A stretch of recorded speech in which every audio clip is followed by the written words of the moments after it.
ഹൃദയം തകർന്ന കാവേരി.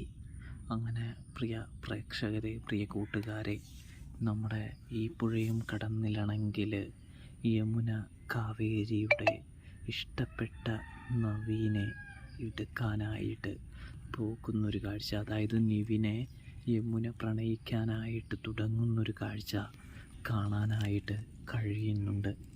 ഇവിടെ യമുനയാണെങ്കിൽ ആരെ കിട്ടിയാലും പ്രണയിക്കുമെന്നുള്ളൊരു സ്റ്റാൻഡിലാണെന്ന് തോന്നുന്നു.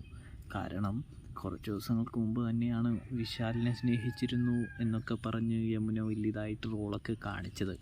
ഇപ്പോൾ അതാ കാവേരിക്ക് ഇഷ്ടമായിരുന്ന, മനസ്സിലുണ്ടായിരുന്ന നിവിനെ യമുന തട്ടിയെടുക്കാനായിട്ട് ശ്രമിക്കുന്നത് എന്ന് കാണാം. ആ വാർത്ത ഒടുവിൽ നമ്മുടെ കാവേരി അറിയുകയാണ് പ്രേക്ഷകരെ.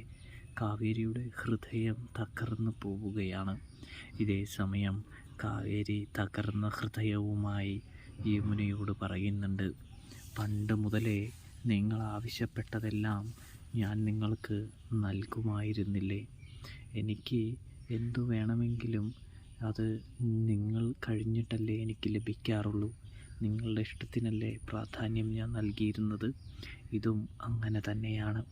പൊട്ടിക്കരഞ്ഞുകൊണ്ട് നിവിനെ യമുനയ്ക്ക് കൊടുക്കാനായിട്ട് ഒരുങ്ങുന്ന ഒരു കാവേരിയെ നമുക്ക് കാണാനായിട്ട് കഴിയുന്നുണ്ട്, സാധിക്കുന്നുണ്ട് പ്രേക്ഷകരെ, പ്രിയ കൂട്ടുകാരെ.